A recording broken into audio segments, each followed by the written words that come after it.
Oh, yeah, so a lot of you have noticed I didn't record chapters 3 and 4, so I'm going to do chapter 3, upload it, do chapter 4, upload it. So you have something to look at on Labor Day. Anyway, so here we go.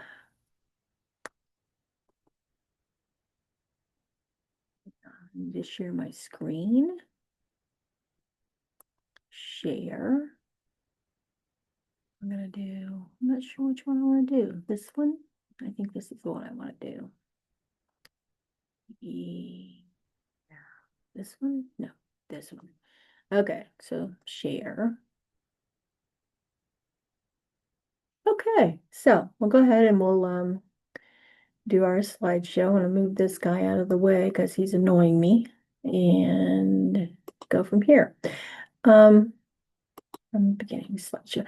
Chapter 3 is all about theory and therapy, and there are different schools of thought. People definitely have their opinions about what works and what doesn't work. Um, but we really need to kind of just have a general idea of what's out there. So, um, okay, so we have psychosocial theories. These are all of them. Psychoanalytic, which is Freud. Now, while I don't like Freud, that is the name of his theories. So, and a lot of people do still use those. Developmental theories we learn about through Rhodes. We have Erikson, we have Piaget, think back to growth and development. Interpersonal, that's where you see our lovely Hildegard, Peplau, and Sullivan that are in there. Humanistic, Maslow, which is our triangle. Behavioral, Pavlov, you probably, if you've taken psych, general psych, you probably learned about Pavlov. When he rings a bell, the dogs salivate because of the food that he'd been giving them and ringing the bell to associate it. Skinner's kind of the same. His theories do a lot with education and positive and negative reinforcements. And then we have the existential theories, Beck, Ellis, Frankel, Peierls, and Glasser. And I am a huge fan of Beck cognitive theories, so which we'll talk about in a bit. Freud. Okay, so Freud says basically all behaviors is caused and explainable. It has to do repressed sexual urges that motivates us. And we have the id, the ego, and the superego. You guys have probably heard this before, so I'm not going to belabor it. The id's the kid. The superego is the overbearing parent, the helicopter parent, and the ego is pretty much the status quo. So if I go in and I eat a bunch of candy, and I'm a diabetic and I eat a bunch of candy, I can say, oh, I can blame it on my id. Yeah. So anyway, that's Freud. Behavior is motivated by subconscious thoughts. So that's where you get the Freudian slip. Like you're talking about something and then another word pops in and comes out of your mouth. Um, maybe I'm talking about gosh, I don't know, visiting my mom and dad. And then I say, I'm going to go visit mom and Tom, maybe Tom's her boyfriend or something like that. I don't know. But so it's just the Freudian slip. Dream analysis, I think it's kind of cool, but I don't know that it's a good basis for um, therapies. And then our ego defense mechanisms. And you can look at those. Um, Probably going to be at least one of those on our quiz. And ego defense mechanisms, the big one's denial, um, which you guys know, it's just a traumatic experience. No, that didn't happen. No, it's not real. That's denial. And Freud came up with all those defense mechanisms. Psychoanalytic, Freud talked about the psychosexual stages of development, oral, anal, phallic, or Oedipal latency, and then genital. And then he also came up and coined the terms with transference and countertransference, which we learned in the first class are um, phenomena of interest in um, psychosocial nursing. Transference being that the patient sees you and sees someone else, like they say, gosh, you remind me of my mom and I hate my mom, kind of thing. And then countertransference is where you look at your patient and you say, gosh, you remind me of my brother and I love my brother and that kind of thing. So just know the difference between those two. Psychoanalysis also focuses on discovering the client's unconscious repressed thoughts as they relate to anxiety. So free association, that's, I say a word, you say a word that you associate with it. It's kind of how your brain is structured and how it functions. If I say sky, some people say blue, some people say airplane, but it all makes logical sense. Um, Interpreting your free association, interpreting your dreams helps us understand what's really into your subconscious, what's really causing conflicts, and what's causing ultimately your anxiety. It's very expensive. It, I don't know that it works, but it's just a theory. Okay. So, is the following statement true or false? Freud identified 3 stages of psychosexual development, and there weren't 3, there were 5, I think.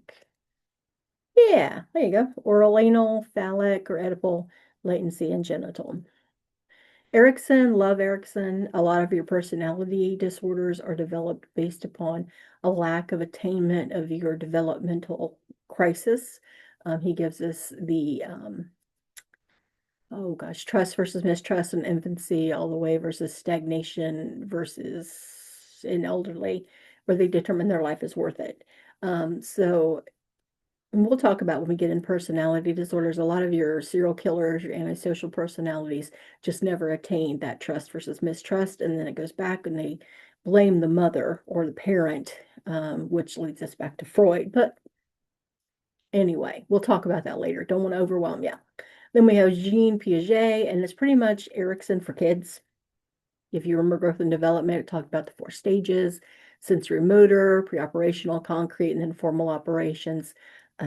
Not going to ask you about individual things that are part of the theories, just the theories in general. So interpersonal, this is Sullivan. Sullivan's interesting.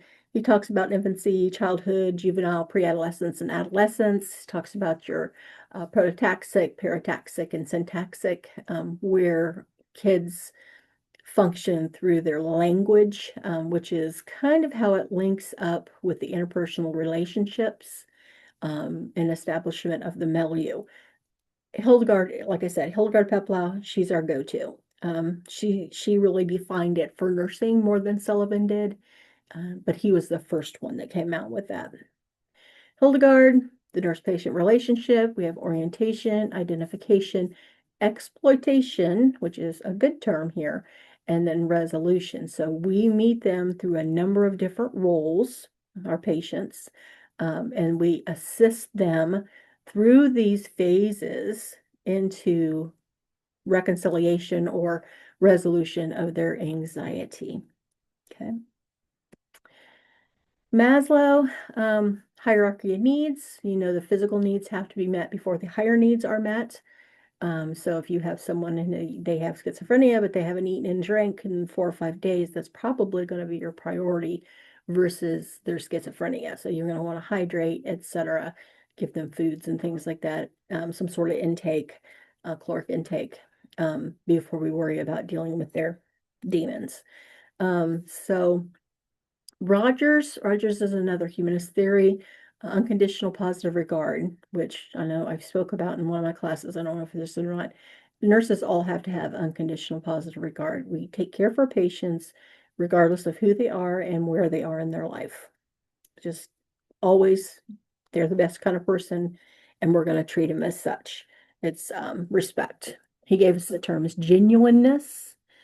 Being genuine is listening to someone and being attentive to them in reality, and then empathetic understanding. So we all have some sort of shared um, understanding of the world so that society tells us is normal.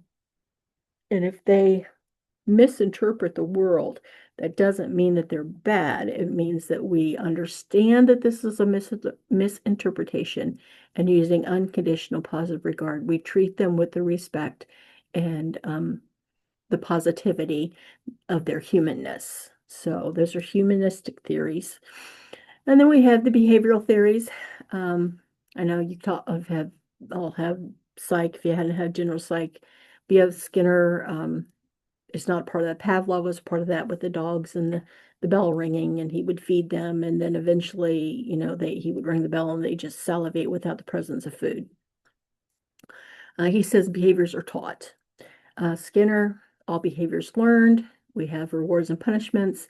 And if you want to keep a behavior going, a positive behavior, you'll do positive reinforcements. So if someone is doing good things, I think to my son, if he takes the trash out every day and I pay him an allowance to take the trash out every day, that's a positive reinforcement.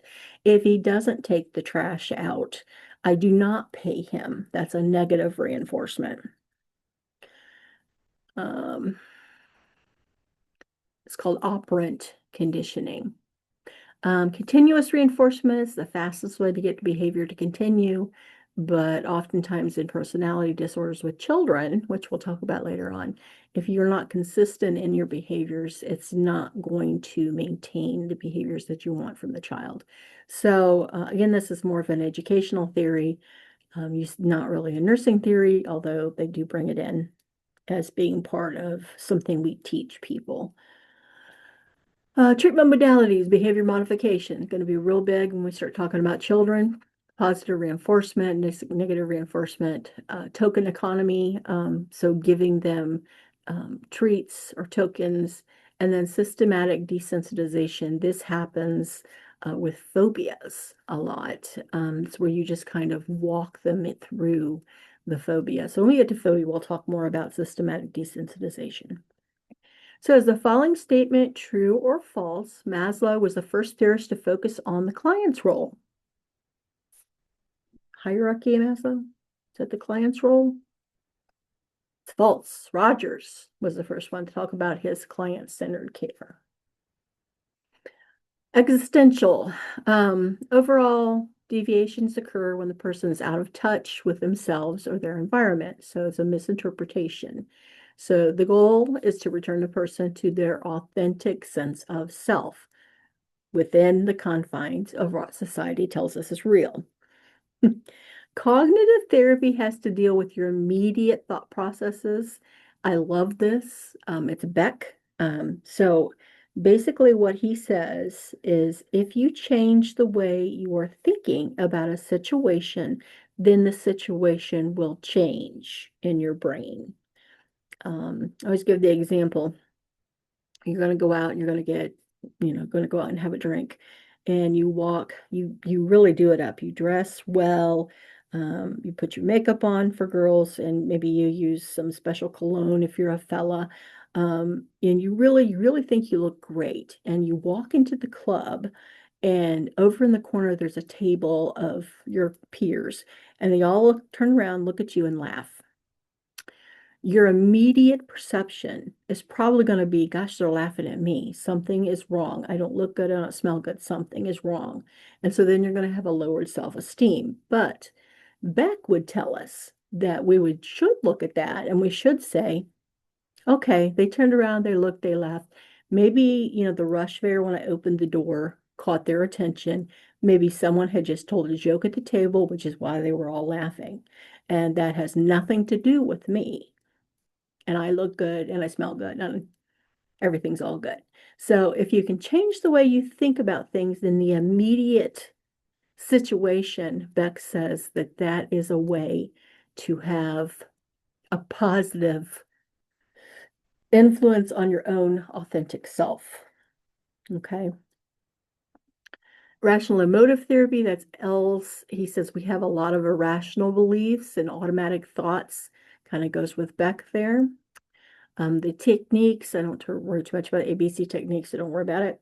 Logotherapy means that we all search for meaning in our life. There's always a reason things happen to us.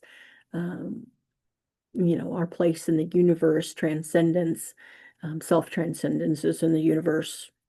Yeah, that's logotherapy. Gestalt, I don't like Gestalt therapy. It's really just about, it's German. So just like it sounds, it's very abrupt. It's very, get over it. This is not how life is.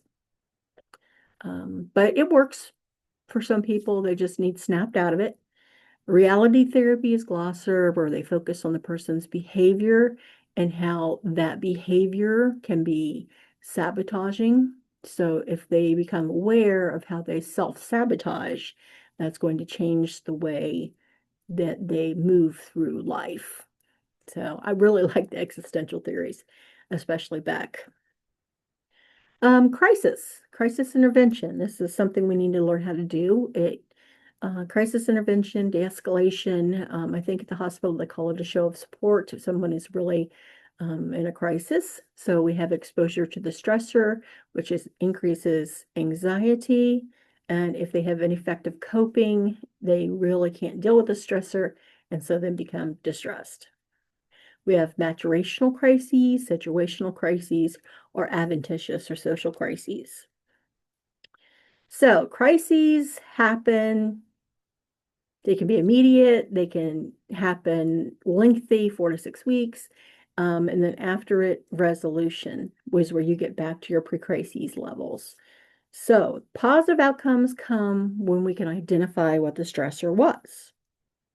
Okay, so some different techniques that are used, dealing with a person with empathetic understanding, and then direct interventions to promote problem solving. And you can use any of those theories to help someone move through a crisis. So, which thoughts include the concept of automatic? Is it cognitive, rational emotive, logotherapy, or Gestalt? Thinking it's rational emotive that deals with automatic thoughts, although all of them tend to deal with automatic thoughts. I think rational emotive is what brought it up to the forefront. Yeah, there we go. Feeling pretty good. You have to consider, though, the theorists that were put out there, most of them are white. Most of them were European, and they just didn't get around to outside cultures. So those may not be as effective for individual cultures as other theories and therapies. So not one box fits everyone. So nowadays, I think most of your therapies and counseling come from a conglomeration of all of those. I suppose Freud also with free association and dream analysis, the big two, and the its mechanisms. That's very important too to understand that. So we have treatments that can happen in the community where the clients can work, stay with their families, but then they come in and work on their behaviors or their personality. And it's usually very short, but it's long term. So short bursts of treatment for a long term. Okay. Hospitals are for acute cases only. Okay, acute cases only. So severe depression with suicidality, psychosis, withdrawals. I think your manic patients who need that protection from themselves, very important. Individual psychotherapy, most everybody has to start with a group, to be honest. Groups are the best. And especially when you get into some of your more cognitively confusing mental diseases, you'll want to get into those groups first, then get into individual therapy. So, because everybody's different and they have a different way of dealing. So you need to help someone progress through the stages of healing until they get to where their reality and your reality are the same. It just depends on what you believe in. Like I said, I'm a Beck. If I can change the way you think about a situation, it's going to improve your quality of life. I employ it myself. I'll say, wait a minute, that's a negative assessment of this situation. I can't be negative about that because that's sabotaging. So I guess I have a combination. So I'm going to go back and I'm going to say, let's reassess the situation, see what's really going on, and then based on what I observe, then go from there. Okay. Group therapies. Group therapies first, individuals later. Group therapies are very, very important, but you got to remember that there's group theory too, which means each person can be influenced by other people in the group. Okay. I know you've worked in groups, so you always have a leader, you always have a naysayer, You always have people who are just sitting there going along for the ride. These are each group theory has been studied for a while. These are each individuals that contribute, some positively, some negatively. But overall, for a support group, if you can find your goal and you can be in a surrounding environment that is positive um, by the people that are attending it or the facilitator, it's going to be beneficial. Okay. Groups go through stages of development. Usually it's in the working stages or the beginning stages, you start to see the different roles come out. And in the working stage, hopefully things kind of gel better. Group leadership. Like I said, there's usually a leader or facilitator. Informal leaders can come about in self-help groups, and effective leaders focus on the group process. A lot of times in AA or NA, what you see is they'll put you on a clock. Does anybody like to share? And then they give you 3 minutes to share, and then that's it. That's an effective leader if they can control the group so that everybody gets an opportunity to participate. Let's see. Growth producing, growth inhibiting. We just kind of talked about the roles within the groups. And then the ideal is the results, which we get learning or inspiration, feeling of love and belonging or acceptance and belonging and awareness of not being alone. Kind of an altruistic approach. Lots of different types of therapies that are out there: psychotherapy, family education therapy, education groups, support groups, and self-help groups. Now, when you guys go, I'm asking you to go to support groups or self-help groups. So I know Delphus has a wonderful depression support group. That's different than a self-help group. A self-help group usually follows the 12 steps. It's a big blue book. And they work through each step. So like AA, NA, OA, there's a lot of that around here. Those are self-help groups. You need to get those done, guys, before your week 5 of clinical, because your week 5 of clinical is where you're going to tell me or Professor Lennon what you learned in these groups. Okay. And if you need some pamphlets or some ideas of what to go to, they have some up on 7E, and then I have the folder full of them. So whatever. But you do need to attend that before week 5 of your clinical, whichever clinical rotation you're in. So question 4 or 5. Is a statement true or false? Self-help groups tend to have an informal or no defined leader. Actually, that is a false statement. They usually have a defined leader, but they are part of the group. So it's kind of a weird question. They're not necessarily informal, but they're a leader, but they're part of the group. Okay. Complementary and alternative medicine. There's lots of different ones that are out there. Nutrition, exercise, acupuncture, mind-body interventions. So meditation, art therapy, music therapy. I like using those. I know Professor Lennon, she does Reiki, which is your energy fields. Herbs, I use herbs, I use vitamins, that kind of thing. Lots of people do. Doesn't mean anything bad. It's something that, is it placebo effect? Does it make people feel better because if they think they're doing something? I don't know. But they've been out there, they've been in practice for a long time. People have used them. Chiropractic, that's not even up there, but that's an alternative therapy. That's not a real medical field. It's an alternative field. Most people think chiropractors are real medical doctors, and they're not. They're doctors of chiropractic, just like I'm a doctor of nursing. We're not medical doctors. Medical doctors are a completely different field. Oh, there it is. Therapeutic massage, chiropractic manipulation, and then energy therapies. Qigong, the pulse fields, magnetic fields. I guess that's where Reiki would come in, is your energy therapies. And whatever, I mean, some people swear by it. They say they feel a lot better after they've had acupuncture or they've got a massage. They feel better.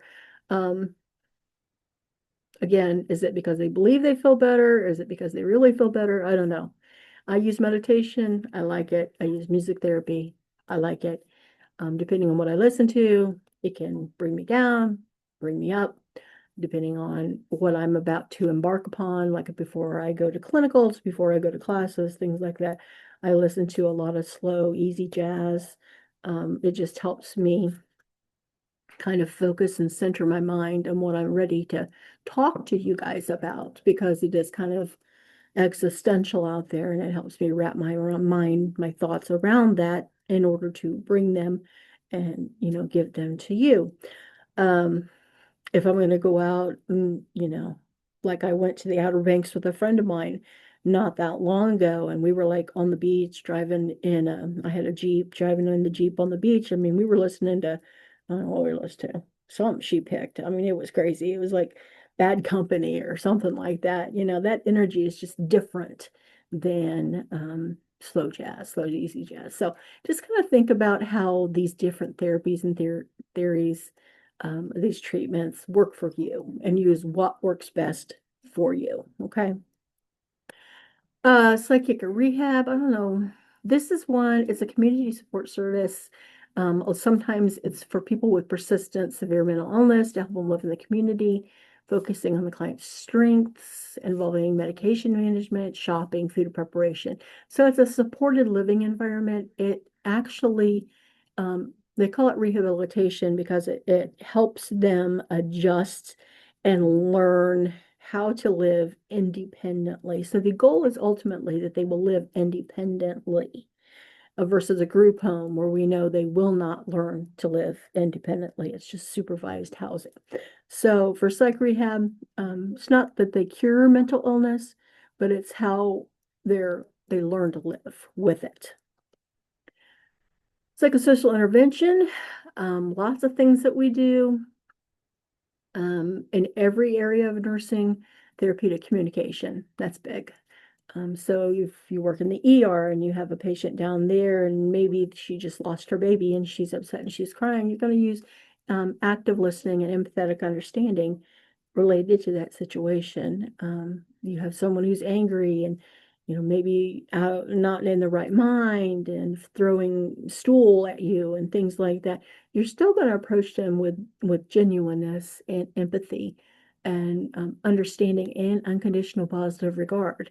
Um, those are all things that are going to be very hard in certain situations, very easy in others. But it's something that, as a blanket, we need to do for all of our patients. Okay, and nurses do that. They enhance clients' social and psychological functioning, promote social skills, and help us understand and communicate with each other. And then you have to be aware of who and what you are and who and what you're about, and use whatever approach you think works best for you.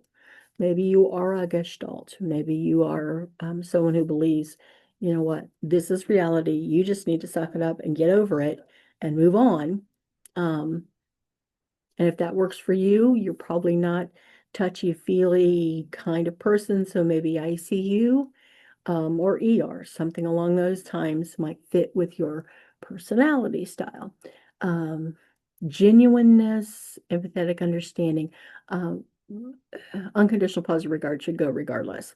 But empathetic understanding and genuineness, I often see in just about every aspect of nursing, stronger or lesser, more so probably in your chronic disease processes, because you build different relationships with those patients over time.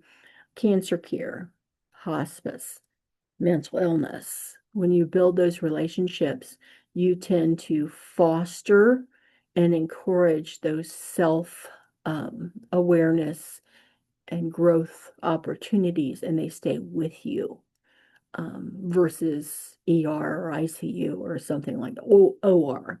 Those are just, they're needed. They're just not as pronounced. So I hope that made sense. So know yourself, and to thy own self be true.